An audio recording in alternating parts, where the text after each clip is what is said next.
नमस्कार विद्यार्थी मित्रांनो, ऑनलाईन लेक्चरमध्ये 11वीच्या सर्व विद्यार्थ्यांचं स्वागत आहे. आपण प्रिव्हियस सेक्शनमध्ये विद्यार्थी मित्रांनो कॉम्प्लेक्स नंबरचे examples, algebra of the complex नंबरचे काय जे काही एक्झाम्पल्स किंवा थेअरीज काय रेफर केलेले होते आपण ते सर्व कंप्लीट केलेले आहे. पहा, त्याच्यावरचे एक्झाम्पल्स आपण स्टार्ट केलेले आहेत. ओके, पहिला टाईप आपण जो घेतलेला आहे examples of a similar normal type. Okay, त्याच्यामध्ये इनसाइड ब्रॅकेट आपण रेफर केलेलं होतं algebra of the complex number. Algebra of the complex number किती टाईपचे अल्जेब्रा आहेत सांगा पाहू. इथं addition, subtraction, multiplication, division and equality of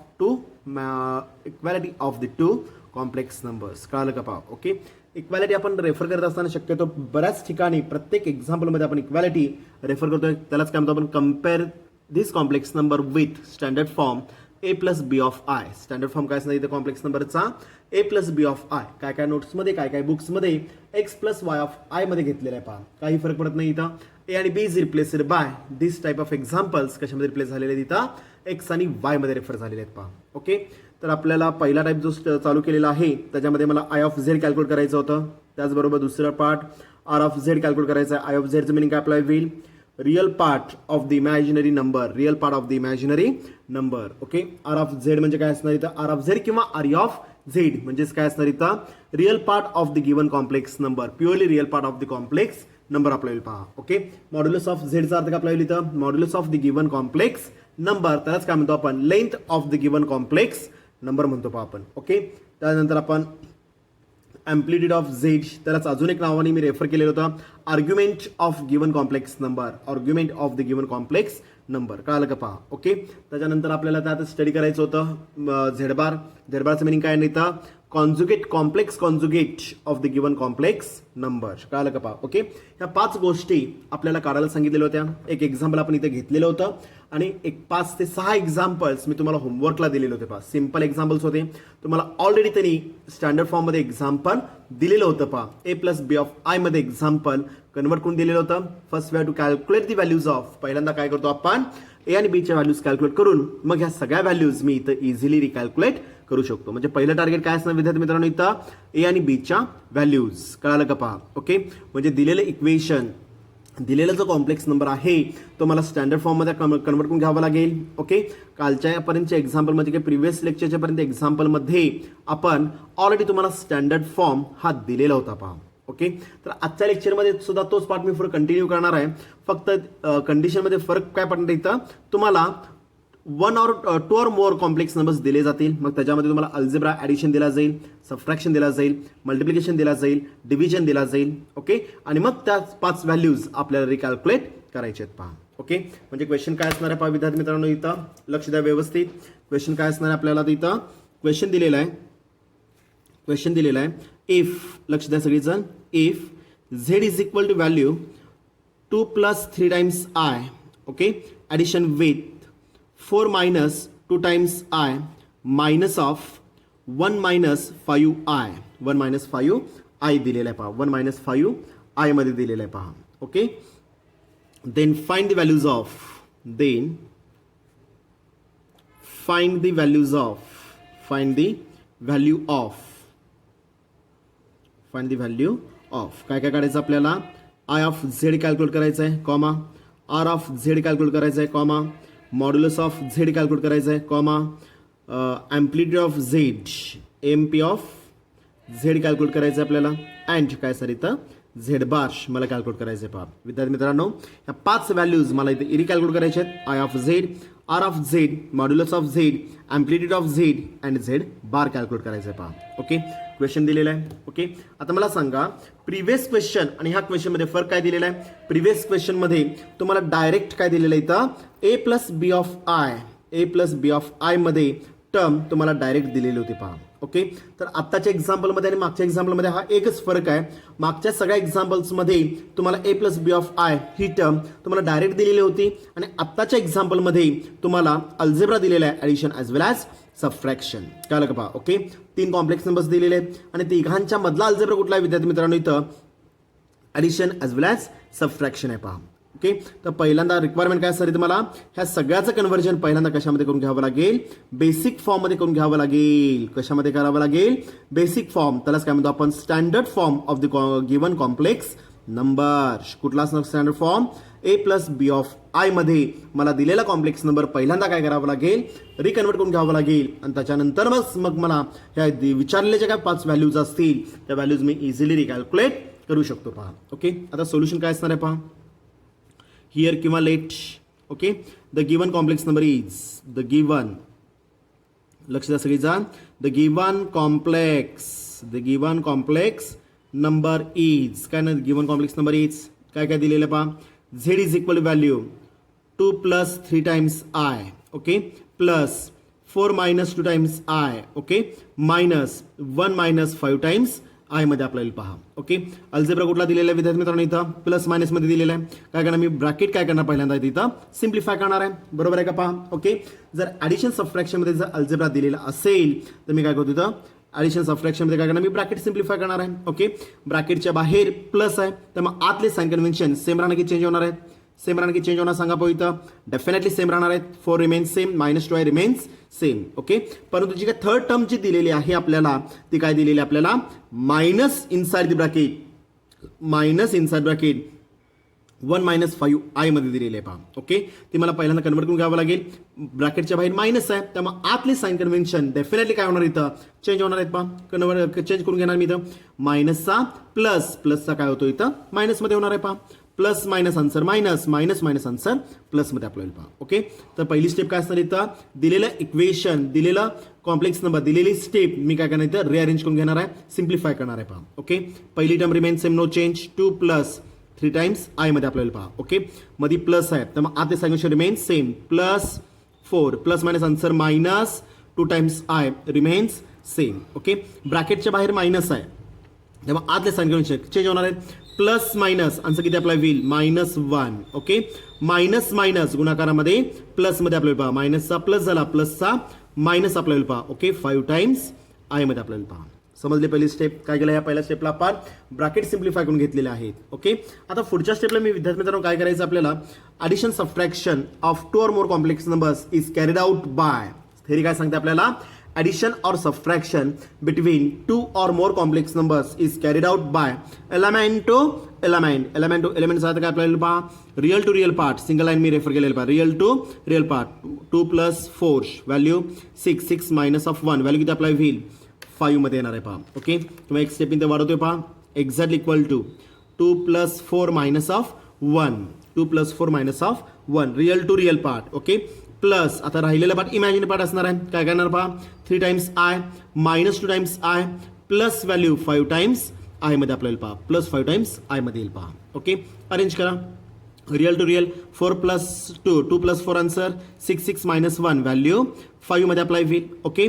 3 minus 2 value 1 plus 5 value किती आपल्याला प्लस 6 टाइम्स आय मध्ये येणार आहे पहा. म्हणजे झेड इज इक्वल टू काय कन्वर्ट झाला इथं 5 प्लस 6 टाइम्स आय. म्हणजे दिलेलं जे काय रिलेशन जे होतं ते मी कन्वर्ट कशामध्ये करून घेतलेलं विद्यार्थी मित्रांनो, इथं 5 प्लस 6 टाइम्स आय मध्ये घेतलं पहा.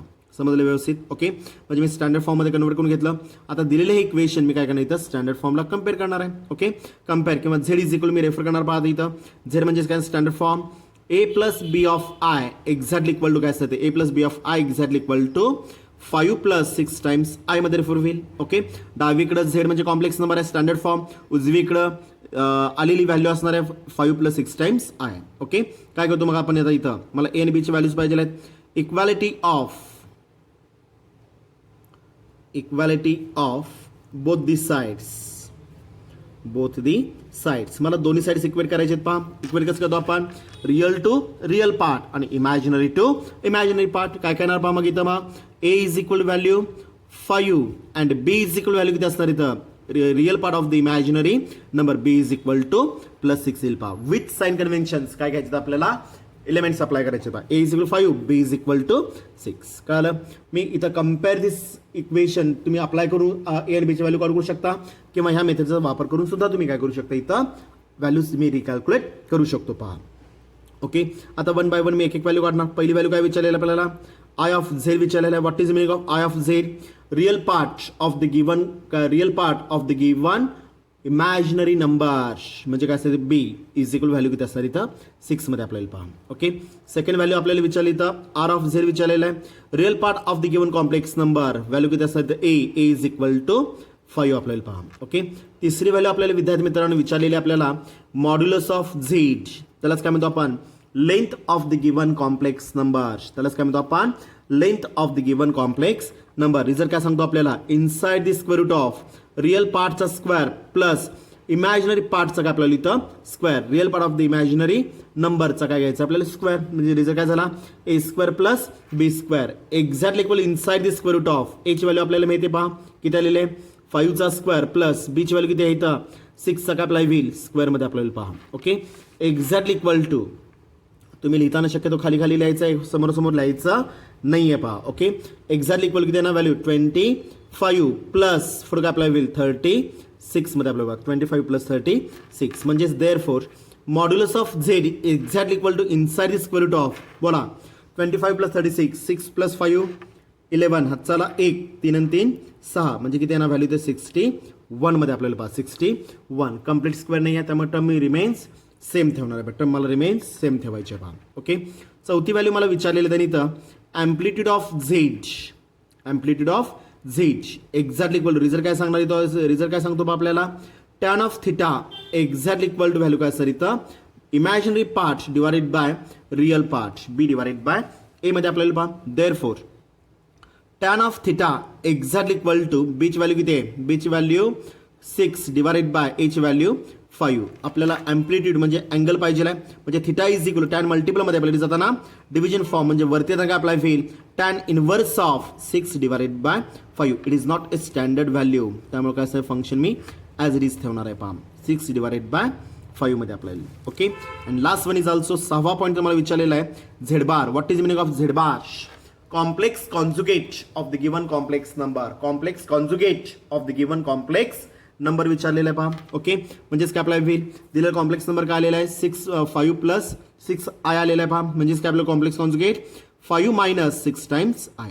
रिअल आणि इमॅजिनरी पार्टच्या मधलं sign convention plus minus plus करण्याची काय प्रोसिजर आपला होईल त्या प्रोसिजरला काय म्हणतो आपण conjugate of the given complex number, conjugate of the given complex number. समजलं व्यवस्थित? सिंपल एक्झाम्पल आहे.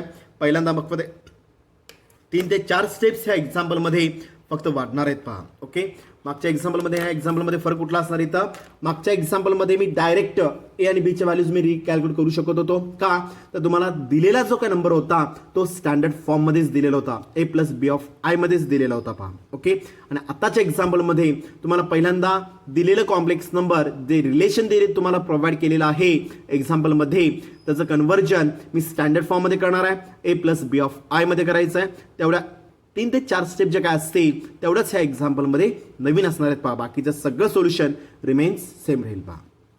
समजलं व्यवस्थित? ओके, आता सेम ह्या फॉर्मॅटमध्ये मी अजून एखादा एक्झाम्पल घेतोय पहा. लक्ष द्या सगळेजण. एक्झाम्पल काय दिलेलं आहे पहा. एक्झाम्पल दिलेलं पहा if Z is equal to 1 plus 3 times I okay multiple with 2 minus of I दिलेलं आहे पहा. Okay, then find A and B also I of z, R of z, modulus of z, amplitude or argument of z and काय विचारलेलं आहे z बार. काय विचारलं आहे आपल्याला इथं. Then find a, b also find काय केलेलं आहे also find रेफर केलेलं आहे also find रेफर केलेलं आहे I of z, R of z, modulus of Z, amplitude of Z आणि झेड बार विचारलेलं आहे पहा. ओके, एक्झाम्पल मी सिंगल टिक मार्क करतो इथं only for calculation.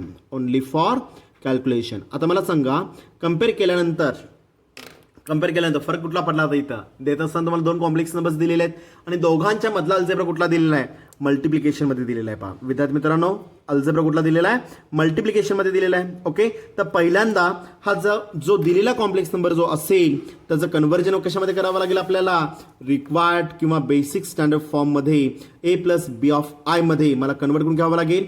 A plus B of I मध्ये कन्वर्ट केल्यानंतर मला कुठल्या दोन व्हॅल्यूज मिळतील, ज्या विचारलेल्या व्हॅल्यूज असतील त्यातले पहिल्या दोन व्हॅल्यूज मिळतील ए आणि बीच्या व्हॅल्यूज, आणि ए आणि बीच्या व्हॅल्यूज वरून ह्या 5 व्हॅल्यूज मी इझिली रिकॅल्क्युलेट करू शकतो. पहा ओके, काय काय दिले बा सोल्युशन, फरक कळाला का एक्झाम्पल मधला. ओके, लेट किंवा here z is equal to, let किंवा here the given complex number is, the given complex number is, okay, common खाली z is equal to required given data दिलेला बाब, therefore काय येणार पहा value 1 plus 3 times I multiple with 2 minus of I मध्ये refer होईल पहा. Okay, Z तुम्हाला प्रोव्हाइड केलेलं आहे, दिलेलं आहे त्यांनी इथं. ओके, दोघांच्या मधला अल्जेब्रा कुठला आहे, मल्टिप्लिकेशन.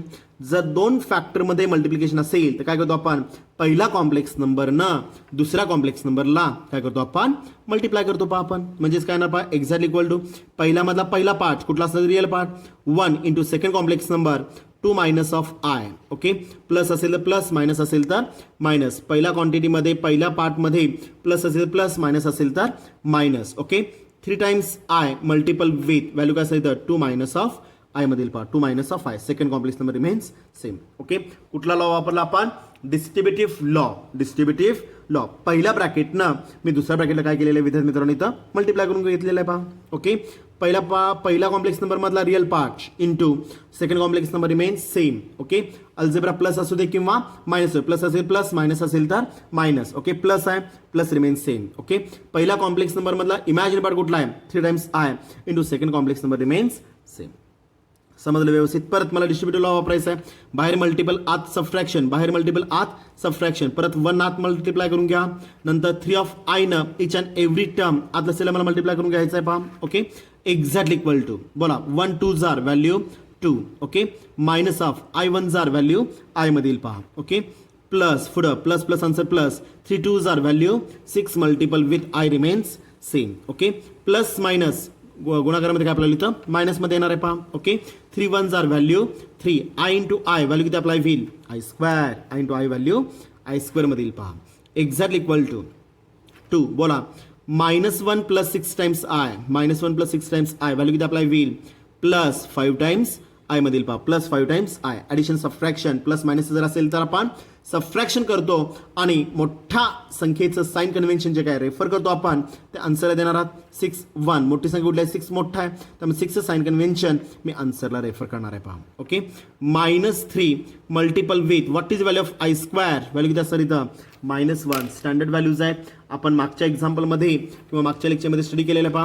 आयची व्हॅल्यू जर स्क्वेअर ऑफ -1 असेल तर आय स्क्वेअरची व्हॅल्यू किती असणार आहे विद्यार्थी मित्रांनो, इथं -1 मध्ये रेफर होईल पहा. ओके, सिन्स मी रेफर करतो बाबा, since small I is equal value किती असणार इथं, I square is equal value किती असणार -1 मध्ये आपल्याला पहा, -1 ती व्हॅल्यू इथं मी फक्त काय केली इथं रिअरेंज करून घेतलेलं आहे पहा, कलर वापरलेला आहे पहा. समजलं व्यवस्थित, अरेंज करून घ्या. काय करणार पहा एकदम मग, therefore Z is equal to value. Okay, 2 plus 5 times I, 2 plus 5 times I. बोला गुणाकारामध्ये मायनस मायनस काय होतं, प्लस मध्ये येणार आहे, प्लस व्हॅल्यू 3 मध्ये येईल पहा. ओके, फायनली काय ना मग इथं Z is equal to 2 plus 3 real to real दोघांचं कॉम्बिनेशन करणार आहे मी इथं. 2 plus 3 answer 5 plus 5 times I remains same.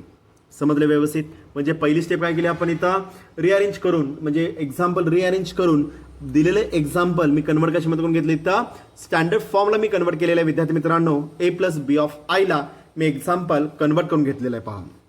Okay, आता रिक्वायरमेंट असतं मला ए आणि बीचे व्हॅल्यूज, बरोबर आहे का पहा. झेड म्हणजे काय असतं, कॉम्प्लेक्स नंबर, म्हणजेच काय अप्लाय होईल इथं, therefore A plus B of I exactly equal to 5 plus 5 times I मध्ये फुल पहा, 5 plus 5 times I. Okay, is equal टूच्या डावीकडं कॉम्प्लेक्स नंबर आहे standard form A plus B of i is equal उजवीकडं एक complex number मी rearrange करून घेतलेला आहे 5 प्लस 5 टाइम्स आय. दोघांच्या मध्ये काय दिसतं आपल्याला, इक्वालिटी आहे, इज इक्वल टू आहे. तर मग अल्जेब्रा कुठला यूज करणार इथं मग, therefore equality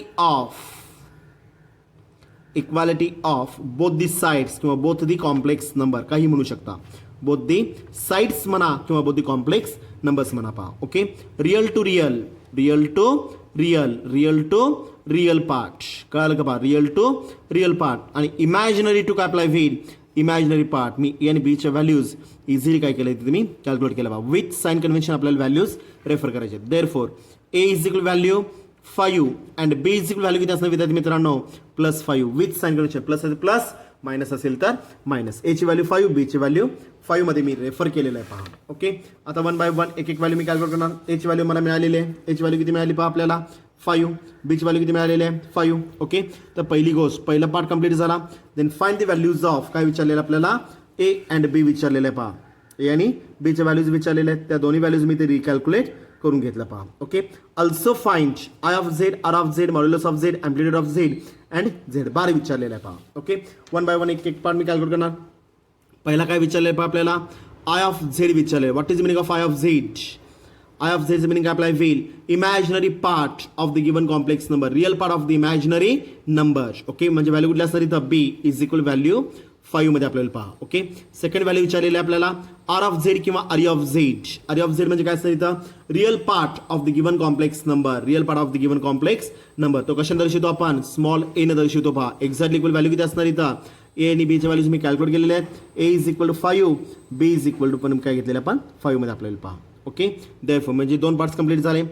I of Z imaginary part, R of Z real part apply होईल. ओके, तिसरी व्हॅल्यू विद्यार्थी मित्रांनो विचारली आपल्याला, modulus of Z, length of the given complex number. Okay, inside the square of basic result apply होईल, A square plus value काय असणार इथं, B square, A square plus B square. रिझल्टमध्ये व्हॅल्यूज टाका. Inside the square of what is the value of ए, 5 चा square plus what is the value of B, 5 चा square. दोन्ही values मी refer केलेले आहेत. ओके, अप्लाय करा आता इथं काय काय ना पाहत इथं अप्लाय केल्यानंतर. ओके, सॉरी, काय काय ना पहा, इज इक्वल टू 5 चा स्क्वेअर विद्यार्थी किती ना 5 चा स्क्वेअर 25 प्लस 5 चा स्क्वेअर 25 मध्ये येईल पहा.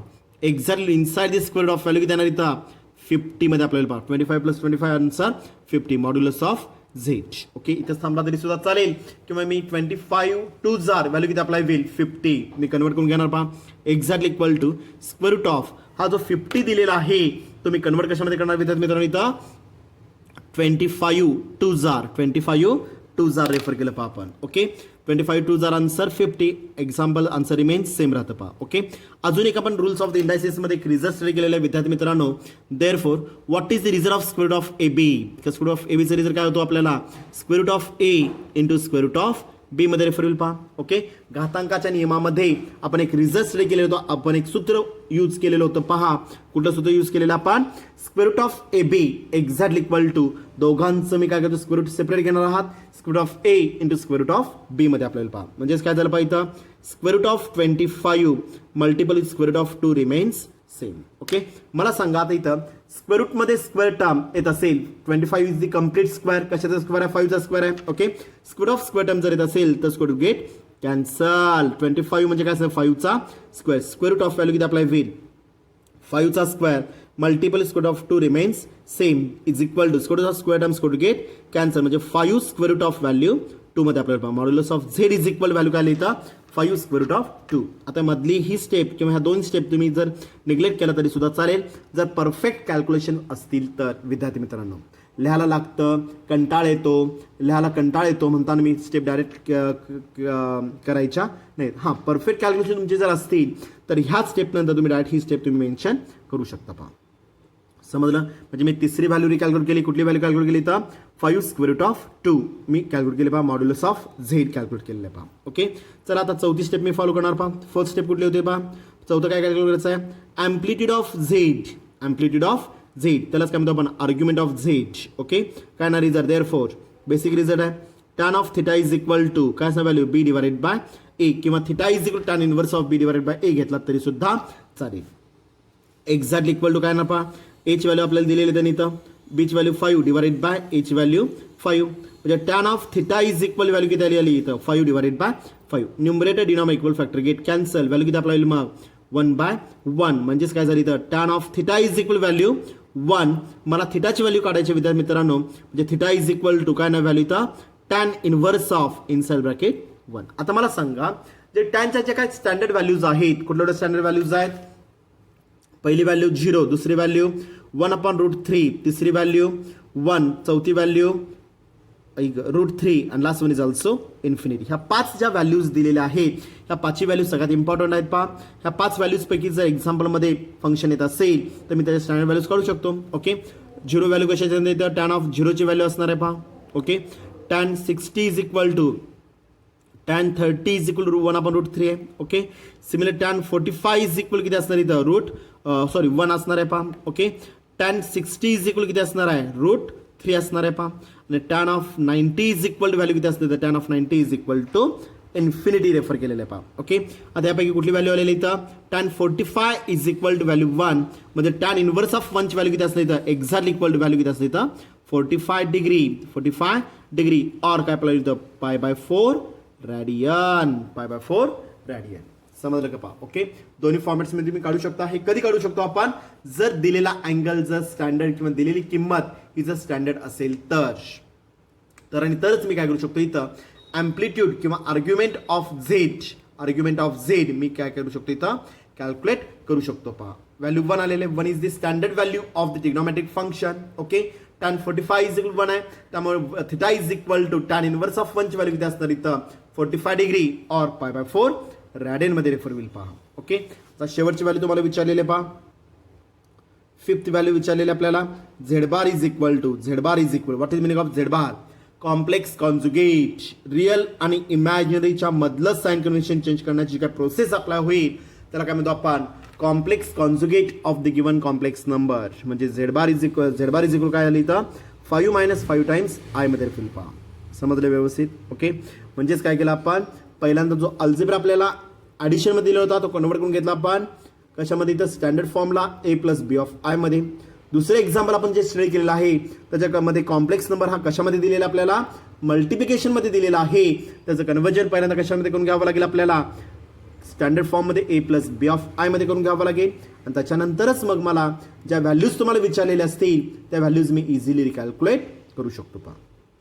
समजले व्यवस्थित. ओके, सेम फॉर्मॅटमध्ये मी तुम्हाला 3 ते 4 एक्झाम्पल्स तुम्हाला देतोय पहा.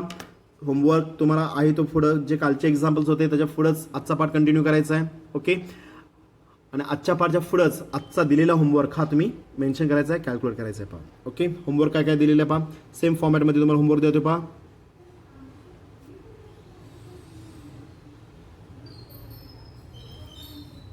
होमवर्क काय दिलेलं आहे पहा. If Z is equal value दिलेली आपल्याला 1 - 2 times I plus 5 + I minus 3 + 5 times I दिलेला आहे. Okay, then find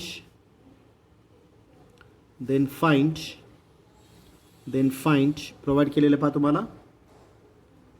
then find I of Z R of z, modulus of z, amplitude of z and z bar. Okay, second example दिलेलं आहे पहा. If z is equal to 5 - 2 times I, 5 + 2 times I minus of 2 - 5 times I plus 1 minus of I. Then find I of z, R of z, R of z,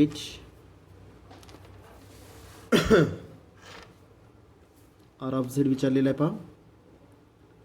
modulus of z, argument किंवा amplitude of z and z bar. Okay, third example देतो मी तुम्हाला इथं. If z is equal to 1 + 2 times I multiple with 1 minus of I. Then find I of z, R of z, modulus of z, amplitude of z and z bar. आणि काय विचारलेलं आहे z बार. 5 values मला calculate करायचे आहेत विद्यार्थी मित्रांनो. Okay, चौथं एक्झाम्पल देतो बघा सेम फॉर्मॅटमध्ये. फोर्थ एक्झाम्पल दिलेलं आहे if z is equal to 2 minus 3 times I, 1 plus 2 times I, then find all these things. काय असणार इथं? I of z, r of z, amplitude of z, sorry, modulus of z, amplitude of z and z bar. पाचवा example देतो same फॉर्मॅटमध्ये. If z is equal to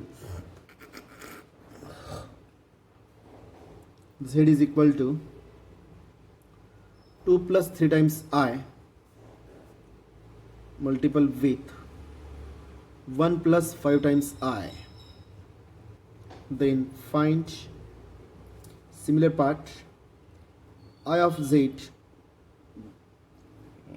r of z, modulus of z, amplitude of z and z bar. समजलं व्यवस्थित? कळालं का? पहा. Okay, इथपर्यंतचं part तुम्हाला ऑलरेडी दिलेलं आहे. अजून एक एक्झाम्पल देतोय पहा. 6वं example. If z is equal to 2 plus 3 times I multiple with 2 minus 3 times I, then find I of z, r of z, modulus of z,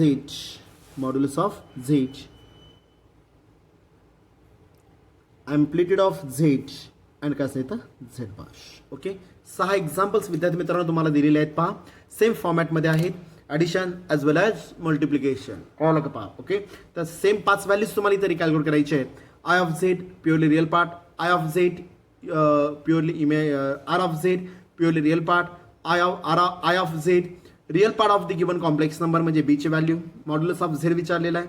त्याचबरोबर अँप्लिट्यूड ऑफ झेड, त्यालाच काय म्हणतो आपण, आर्ग्युमेंट ऑफ झेड विचारलेला आहे. पहा. Okay, last one is also Z bar म्हणजे complex conjugate तुम्हाला विचारलेलं आहे. पहा, समजलं? सिंपल 5 एक्झाम्पल्स आहेत. हे बेसिक एक्झाम्पल सोडून ह्याचे इमेजेस फेअर नोटबुकमध्येच विद्यार्थी मित्रांनो सोडवायचा आहे. रोजचा दिलेला जो काय होमवर्क असेल तो कंपल्सरी रोज करत चला. ओके, आणि त्याच्यानंतर त्याच्यावर पालकांचे सिग्नेचर घेऊन त्याच्या इमेजेस ग्रुपवर शेअर करायला विसरायच्या नाही आहेत. पहा, समजलं व्यवस्थित? ओके, तर हा सगळा पार्टवर आधारित आपण एक 5 एक्झाम्पल्स तुम्हाला 6 एक्झाम्पल तुम्हाला होमवर्कला दिलेले आहेत. ओके, तर सिमिलरली काय करू शकतो आपण, आता मागच्या एक्झाम्पलमध्ये जो होमवर्कला पार्ट दिलेला होता तो जर सोडवला नसाल तर प्रत्येक एक्झाम्पलला किती जागा लागेल तेवढी जागा सोडून पुढं आजचा पार्ट तुम्ही कंटिन्यू करायचा आहे. लिंक जी काय रेफर करतो आपण किंवा सिलेबसमध्ये किंवा एक्झाम्पलमध्ये जी काही लिंक लागते आपल्याला, ती डिस्टर्ब होण्याची शक्यता असते. पहा, त्यामुळे रोजचा होमवर्क जो दिलेला असेल तो त्या वेळेस कंप्लीट करत चला. ओके, एखाद्या वेळेस जर होमवर्क सोडवायचा राहिला, ओके, फॉर एक्झाम्पल काहीतरी अडचणी आल्या असतील, कुठं बाहेर गेला असाल, कुठं काही झालं असेल किंवा पालकांनी काहीतरी काम सांगितलं असेल, त्यामुळे क्वचित एखाद्या वेळेस तुमचा होमवर्क राहिला तर तो होमवर्क किंवा पुढचे जे लेक्चर लगेच तिथे कंटिन्यू न करता किती एक्झाम्पल होमवर्कला दिलेले आहेत? 5 एक्झाम्पल्स. तर 5 एक्झाम्पलला जेवढी जागा लागेल तेवढी जागा सोडून मग तुम्ही आजचं लेक्चर कंटिन्यू करू शकता. बरोबर आहे का? पहा. ओके, याच्यामुळे काय होईल, तुमचं इथं जो सिलेबसमध्ये किंवा एक्झाम्पलमध्ये जी काही एक जाते किंवा एक सिमिलॅरिटीज जो आपण म्हणतो आपण, ती तुमची इथं व्यवस्थित मेंटेन केली जाईल. पहा. ओके, आणि जरी तुम्ही एक्झाम्पल रेफर करत असताना 1 2 3 4 रेफर केलेलं असेल, होमवर्कचे एक्झाम्पल सुद्धा 1 2 3 4 रेफर केलेले असतील, तर तुमच्या नोटबुकमधले नंबर्स हे वेगळे असणार आहेत विद्यार्थी मित्रांनो. ओके, काल आपण एक एक्झाम्पल घेतलेलं होतं, त्याच्यावर आधारित 5 एक्झाम्पल्स मी होमवर्कला दिलेले होते. पहा, म्हणजे 5 आणि 1 6 एक्झाम्पल्स कालचे झाले. ओके, आजचं लेक्चर जेव्हा मी स्टार्ट करणार आहे त्यावेळेचा नंबर किती असणार इथं, मग 8th नंबर किंवा 7th नंबर आपल्याला. पहा. ओके, 7 8 9 10 आणि आजचे पुढचे जे एक्झाम्पल फक्त लिहित असताना ज्यावेळेस एक्झाम्पल तुम्ही स्टार्ट कराल त्यावेळेस एक्झाम्पल, आता फॉर एक्झाम्पल हे पहिलं एक्झाम्पल तुम्ही सोडवायला घेतलात. ओके, या पहिलं एक्झाम्पल म्हणजे तुमचं किती एक्झाम्पल असणार आहे, 10वा असेल, 11वा असेल, 12वा असेल, व्हॉट एव्हर मे बी जो काय पार्ट तुम्ही मेन्शन केलेला आहात त्यातला कुठलाही पार्ट असेल. ओके, तो रेफर करत असताना त्याच्या पाठीमग काय लिहू शकतो तुम्ही, इथं होमवर्कचं एक्झाम्पल आहे, कलरने काय लिहू शकतो, HW तुम्ही रेफर करू शकता. पहा, काय रेफर करू शकतो आपण, HW तुम्ही इथं रेफर करू शकता. पहा. ओके, जे काय एक्झाम्पल असेल, आजचं होमवर्कचं पहिलं एक्झाम्पल आहे ते 8वा असेल, 10वा असेल, 9वा असेल, 12वा असेल, जे काय नंबर असेल तो काय करायचा आहे, त्याच्या पाठीमग काय HW म्हणजे हा होमवर्कला मी विचारलेला क्वेश्चन आहे हे तुम्हाला आयडेंटिफाय होऊ शकतं. पहा. समजलं व्यवस्थित? ओके, तर प्रत्येक विद्यार्थ्याने स्वतःची काळजी घ्यायची आहे. काळजी घेत काय करायचं, स्टडी तुमचा आहे तसं कंटिन्यू ठेवायचं आहे. पहा, ओके. आता काही दिवसानंतर गव्हर्नमेंटनं आपल्याला एक 11वीच्या सर्व विद्यार्थ्यांना सांगायचं तात्पर्य एकच आहे. काही दिवसानंतर आपल्याला गव्हर्नमेंटनं क्लासेस चालू करायला परमिशन दिलेली आहे, परंतु काही निर्बंध, काही नियम्स घालून क्लासेस सुरू करण्याची परवानगी देण्याची शक्यता आहे. परवानगी दिलेली आहे म्हणत नाही आहे मी विद्यार्थी मित्रांनो असून. ओके, याची का मेन्शन केलेली आहे, तर काही प्रमाणात आपल्याला काय करणं, नियमांचा वापर करून नियमांचा वापर करून ग्रुप पाडून काय केले गेले तर क्लासेस, ऑफलाईन क्लासेस म्हणजे जे क्लासरूमचे क्लासेस जे काय आपण रेफर करतो घ्यायचे होते ते घ्यायची परमिशन दिली जाईल. ओके, त्यामुळं 11वीच्या सर्व विद्यार्थ्यांनी सुरुवातीला जो काय फीचा टप्पा जो असेल, फर्स्ट इन्स्टॉलमेंट, ओके, तुमचे किती विषय असू देत, तीन विषय असू देत, 4 विषय असू देत, किंवा 3 किंवा 4 विषय जे असू दे, PCM असू दे, PCB असू दे किंवा PCMB असू दे. कळलं का? पहा, ओके. तर प्रत्येक विद्यार्थ्यांनी काय करायचं आहे, तर फर्स्ट इन्स्टॉलमेंट, मी पूर्ण फी म्हटलेलं नाही आहे, व्यवस्थित ऐकून घ्या विद्यार्थी मित्रांनो. ओके, फर्स्ट इन्स्टॉलमेंट जे काय आपल्याला होईल, किती भरायचे आपल्याला, 4,000 रुपये. मग तुमचा PCM असू दे, PCB असू दे किंवा PCMB असू दे. ओके, प्रत्येक विद्यार्थ्यांनी काय करायचं इथं, फर्स्ट इन्स्टॉलमेंट 4,000 रुपये. ओके, एक तर पॉसिबल असेल तर क्लासमध्ये येऊन तुम्ही भरू शकता. ओके, नसेल तर आपल्या क्लासचा IFSC कोड किंवा बँक डिटेल्स तुम्हाला ग्रुपवर शेअर केले जातील. ओके, त्याच्यावर फर्स्ट इन्स्टॉलमेंट 25 तारखेपर्यंत काय करायचं आपल्याला इथं भरायचे आहेत. पहा, ओके, 25 तारखेनंतर मात्र काय केलं जाईल इथं, कारण की आपल्याला मर्यादा आहे. काल का पहा, ओके, मर्यादा असणार आहेत. ओके, स्ट्रेंथ ठरवून दिलेली असणार आहे. ज्यांनी ॲडमिशन घेतलेलं असेल त्यांचेच लेक्चर्स आपण क्लासरूममध्ये आपण घेऊ शकतो. त्यामुळे प्रत्येक विद्यार्थ्यांनी काय करायचं, फर्स्ट इन्स्टॉलमेंट किती भरायचे आपल्याला, 4,000 रुपये. ते जर पॉसिबल असेल तर क्लासमध्ये येऊन तुम्ही डायरेक्ट आमच्या भरू शकता, किंवा क्लासचा जो काय बँक अकाउंट डिटेल जे काय असतील ते ग्रुपवर शेअर केले जातील. तुम्ही गुगल पेचा वापर करून किंवा आणि कुठल्याही मेथडचा किंवा पेमेंटचा म्हणजे फोनपे असेल, गुगल पे असेल, ओके, किंवा इंटरनेट बँकिंग असेल, या कशाचाही वापर करून पालकांना आपल्याला निरोप द्यायचा आहे. 25 तारखेपर्यंत, 25 ऑगस्टपर्यंत आपल्याला फीचा पहिला जो टप्पा असेल, तो पहिला टप्पा कितीचा भरायचा आपल्याला, 4,000 रुपये. तो तुम्ही इथं कंप्लीट करून घ्यायचा आहे. ओके, त्याच्यानंतर जे उर्वरित जी फी असेल, मग त्याच्यामध्ये दोन प्रकार आपण केलेले आहेत. ओके, जर तुम्ही वन टाइम भरणार असाल तर त्याला एक वन टाइमचा अर्थ काय आपल्याला होईल, जरी आता ह्याच्यामध्ये 2 टप्पे जर पकडत असेल, 2 टप्पे जर होत असतील, तो मी वन टाइममध्ये आम्ही पकडणार आहोत. ओके, तर तुम्ही वन टाइम जर फी भरणार असाल तर 15,000 रुपये फीज आहेत आपले. ओके, तर त्यातला जो काय पार्ट आपला होईल म्हणजे काय असणार, 4,000 रुपये भरले असेल, राहिलेले 11,000 ते पुढच्या वीकमध्ये कधी भरायचे आहेत ते तुम्हाला आयडेंटिफाय, आजचं जशी मी तुम्हाला सांगितले सूचना 25 तारखेपर्यंत 8 दिवस तुम्हाला मुदत दिलेली आहे. पहा, ओके, सेम त्या फॉर्मॅटमध्ये तुम्हाला निरोप दिला जाईल. पहा, ओके, तर प्रत्येक विद्यार्थ्याने आपल्या पालकांना फीचा जो पहिला टप्पा जो आहे तो भरायला सांगायचा, निरोप द्यायचा आहे. ओके, धन्यवाद.